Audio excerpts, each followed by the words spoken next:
Hey y'all. Okay, my chair is gonna keep squeaking like this. Yep. Becky, stay still. Look professional with your Dunder Mifflin shirt. Hey y'all, it's Becky here from the Beckisphere, and welcome to the monthly climate recap. If you're new to this channel, which many of you are, oh my goodness, hi! Shout out to Our Changing Climate for promoting my channel. This is incredible. So if you're new here, hi, my name is Becky, and every Tuesday and Thursday we talk about the climate here. The problems, yes, but the solutions, yes. So if that sounds like something you would be interested in, go ahead and click that subscribe button below, hit the like, comment, share, all that good stuff.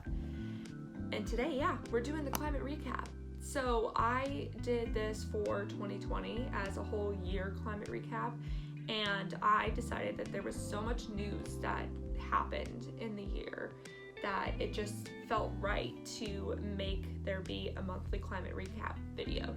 And I originally wanted to make it a bonus video, but I feel like pairing it with a sort of list of what happened during the climate day, during White House Climate Day in the US would be kind of a nice way to make this a full video. So that's what I'm doing. This is going to be more US based, but considering the US is historically the largest carbon emitter in the world and also the second largest current emitter in the world, I'd say it's pretty relevant for the climate. Let's go ahead and get into the news. The EU Climate Change Service declared that 2020 tied with 2016 for the hottest year on record. The US hit a record for the cost of damages when it came to natural disasters in the year 2020 as well. Hi Rue, you got to be quiet, baby boy. Kenya calls upon rich countries to pay for 83% of its $62 billion climate plan. They only contribute to 0.1% of emissions and yet are significantly suffering already from climate change.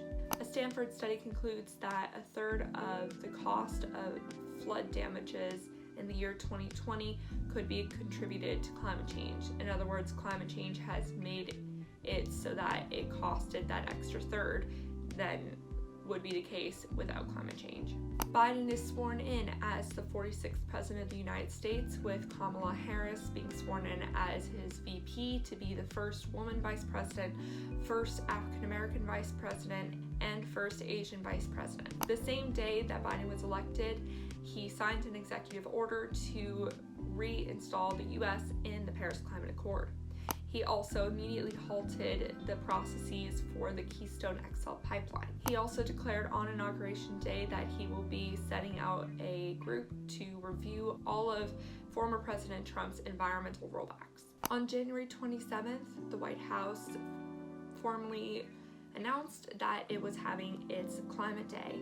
During that period of time, Biden signed 2 executive orders and a memorandum, as well as encouraged his climate cabinet to be vocal and accept interviews with various media organizations to talk about Biden's climate policy plans. After I finish the climate recap for the month of January, we will go further into what those executive orders that he signed look like for the direction of this administration. A Finnish Arctic town bids for the 2032 Summer Olympics, making a statement about climate change. MIT hosts its Energy and Sustainability Consortium for influential business leaders to talk about climate change. And these business leaders include Apple, Boeing, Dow, IBM, PepsiCo, and Verizon. And most recently, GM announced that they plan to eliminate gas-powered and diesel fuel-powered light-duty cars and SUVs by 2035, setting a new precedent for the auto industry. Now we will go back to Climate Day by the White House. Biden again signed 2 executive orders and a memorandum on January 27th, the first executive order is called Tackling the Climate Crisis at Home and Abroad. And in this executive order, he had a lot that he covered. So buckle up for this one, because it's quite a bit. He declared that climate change would be in the center of foreign policy and national security for this administration. Along these lines, he plans to host the Leaders Climate Summit on Earth Day of this year with the Major Economies Forum. In his executive order, he also directs the National Intelligence Agency to prepare the National Intelligence Estimate on security implications from climate change. He also directed the State Department to prepare the Kigali Amendment for Senate to add to the Montreal Protocol.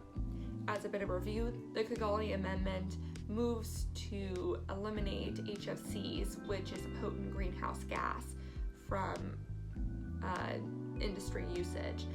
I did a video previously talking about what HFCs are and what part of the industries they're in, so go ahead and check that out after this video. This could very well be his first main climate objective that he will try to get through Senate. He also, in his executive order, establishes the White House Office of Domestic Climate Policy, which will be led by Gina McCarthy and Ali Zaid. He also established the National Climate Task Force, which, quote, establishes leaders from across 21 federal agencies and departments to enable a whole of government approach to combating the climate crisis. He strengthened Made in America regulations. He also encouraged union jobs in the development of new environmentally friendly infrastructure and clean energy. In his executive order as well, he directs review of federal facilities and improve climate forecasting capabilities to help people and businesses better adapt and prepare for climate change. He calls upon the Department of the Interior to pause pursuing any new fossil fuel leases on public lands or offshore waters, and to launch a review of all current leases and to double offshore wind by 2030. Definitely going to be an upcoming video, offshore wind, I promise. He also calls to eliminate fossil fuel subsidies. So fossil fuels will no longer be quite as advantaged in the marketplace as clean energy. In this is again, all in just one executive order. He catalyzes the creation of jobs in construction, manufacturing, engineering, and etc. to reduce climate pollution and to spur clean energy and transmission. He also commits to conserve at least 30% of public lands and nearby oceans by 2030, which is called the 30 by 30, and launch the process for stakeholders such as tribal leaders and businesses and agricultural industries, etc., who own land that is not federal land. So he wants to launch a process for stakeholder agreement. He also wants to establish the Civilian Climate Corps to create programs that encourage increasing biodiversity, cleaning up oil spills and fossil fuel pollution, and spur clean energy growth. He also directs the Department of Agriculture to collect input from stakeholders. So in this case, it would be farmers, ranchers, agricultural industry, to provide input for how to best use federal programs for encouraging climate smart agricultural practices. In this same executive order, he also establishes an interagency working group on coal and power plant communities and economic revitalization. He also establishes a White House Environmental Justice Interagency Council and a White House Environmental Justice Advisory Council. He also creates government-wide Justice 40 initiative to deliver 40% of overall benefits to disadvantaged communities, with an environmental justice scorecard to keep federal agencies accountable. He also initiates the development of a climate and environmental justice screening tool, which is off of the Environmental Protection Agency, or the EPA's EJ screen, to identify disadvantaged communities so they know where to target that 40%. And those are all the things in that first executive order.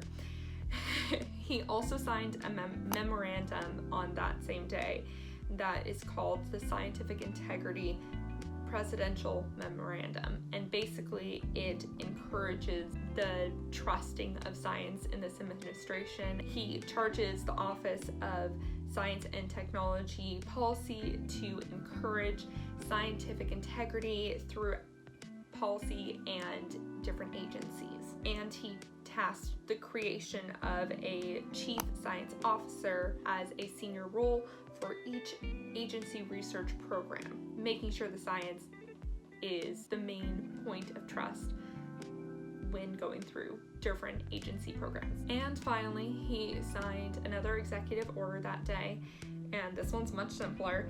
It's just to establish the Presidential Council of Advisors on Science and Technology, and that will be co-chaired by the Presidential Science Advisor, Eric Lander, who is a geneticist and very well respected. Throughout the day, throughout the overall climate day of the White House, one of the main parts that I noticed was that they really encouraged the climate cabinet folks, so Gina McCarthy, Ali Zaidi, John Kerry, Janet Yellen, etc., to speak to the press and speak to many different forms of media during the day. And it has continued, well, it's kind of part of Kerry's job to do that, as well as Gina McCarthy.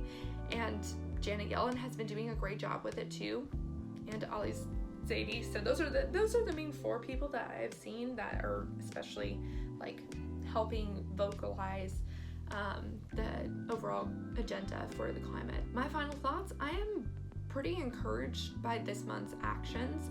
Hey, it's Editing Becky here. I just wanted to say that I know that it's only executive orders which can be easily overturned by the next presidential administration. However, I am very excited because, one, it's like the first, 2 week of the administration, and so he's already like going through with a lot of stuff that he said he was going to do. And also because, assuming that nothing changes, that he will be in office for 4 years, that's still a lot that can get done even through executive order to change how the administration views the importance of climate change and scientific integrity. So I'm still really excited about where this thing is headed. I hope to see Climate Day be every day, and I will continue to hold accountable the administration to following through with these bold actions that he has brought about. So let me know what you think. Did I miss anything that happened during the month of January? I'm sure I missed things that happened internationally, so please let me know. If you are not from the United States, let me know what happened in your country relating to the climate. And on Thursday, I will be releasing part 2 of Andreas Karelas' interview with me, where we talked about his book, Climate Courage. Highly recommend you check out that read if you haven't done so already, as well as the Climate Book Club playlist that is found in my videos.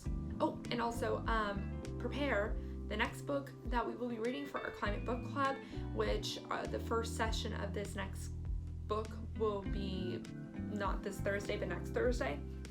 It'll probably just be an intro session.